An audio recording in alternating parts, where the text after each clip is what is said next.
Asal-usul kutha Surabaya. Dek jaman semono, Boyo sing panggone ana Kali Bengawan lagi golek pangan. Oleh golek pangan ora sengaja nganti tekan pesisir. Ing papan iku, Boyo ketemu karo iwak sura sing uga lagi golek pangan. Rumangsa keganggu, iwak sura banjur ngelingake Boyo. "Hei Boyo, karepmu iki apa? Kowe rak wis duwe papan dhewe. Kena apa kowe golek pangan nganti tekan kene? Apa kowe ora ngerti yen papan iki isih klebu panguwasaku?" Boyo ora kalah banter oleh bengok. "Sura, kowe ngerti yo? Papanmu ana tengah segara.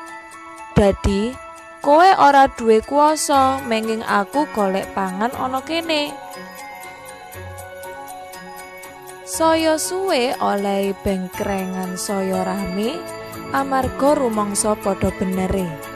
Kewan loro mau banjur gelut, perang tanding nganti pirang-pirang dina.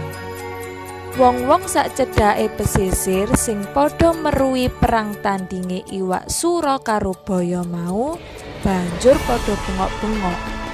"Ana sura karo Boyo! Ana sura karo Boyo! Ana sura karo Boyo!"